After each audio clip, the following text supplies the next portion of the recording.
Kattappa బాహుబలిని చంపినప్పుడు Kattappa guilt ఉంటుందా? ఎందుకంటే తను చేసింది ఏమిటి? He carried fourth his duty.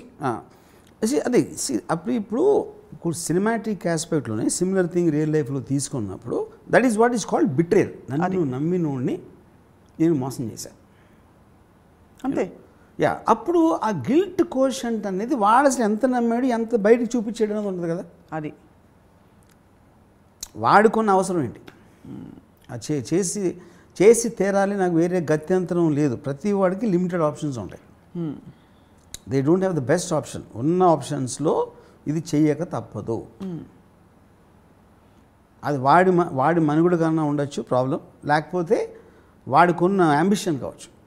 ఈడు పోతే కానీ నేను రాజు అవ్వటం అనేది ఆడు ముఖ్య కారణం అనుకోండి.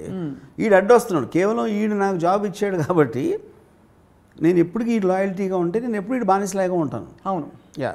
సో ఇది అంబిషన్ వర్సెస్ కంపల్షన్.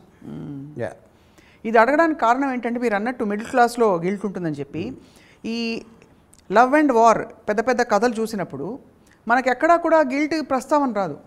ఇప్పుడు మజ్ను వాళ్ళ నాన్నకి లైలా గురించి ఇష్టం లేదనుకోండి, లైలాని ప్రేమించడం లేదు.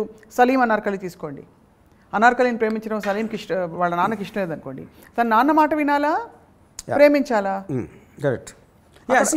This is valid point. అదేంటి, మీరు you are getting caught in this situation అని ఈ ఫోర్స్ ఇట్లా అవుతుంది. ఏది ఎక్కువ మీకు ఇష్టం అనేది ఇండివిజువల్ మీద డిపెండ్ అవుతుంది.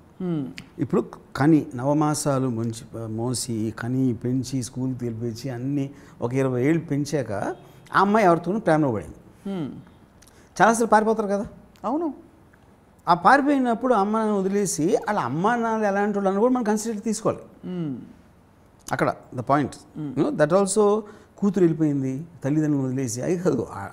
తండ్రి ఎవరు, తల్లి ఎవరు, ఈ అమ్మాయి ఎవరు, వాడెవరు, అమ్మాయికి ఉన్న మైండ్ సెట్ ఏంటి, there are so many factors. అది కానీ బాటమ్ లైన్ ఏంటంటే ఇది individual happiness versus sacrificing your happiness for the sake of this peer pressure. Right.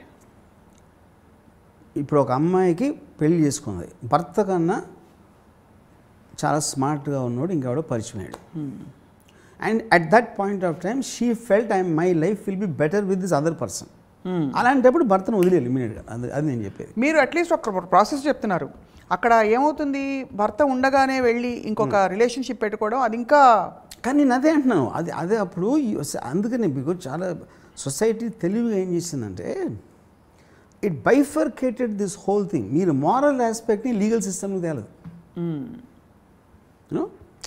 మీకు పారామీటర్స్ ఓకే, వేరే రిలీజియన్లో వేరే సొసైటీలో కొంచెం మార్పులు ఉండొచ్చు, ఇది అడల్టరీ అని దాన్ని అని. But if you look at it the whole thing the way it is going towards independence. Right. So అది కొన్ని మనకి లా ఆపలేదు, రిలీజన్ ఆపలేదు. అప్పుడు మిమ్మల్ని మీరే ఆపుకోవాలనే ఆస్పెక్ట్లోంచి ఇది వచ్చింది guilty feeling, which is very closely related to morality. భార్య భర్తలు ఇద్దరు కలిసి ఉండాలి, వాళ్ళు పోయే వరకు ఇద్దరు ఉండాలి అని ఎవరు చెప్పి ఉంటాడు? అది రిలీజన్ చెప్పలా. That is not where it came from. That is a socially design system. అది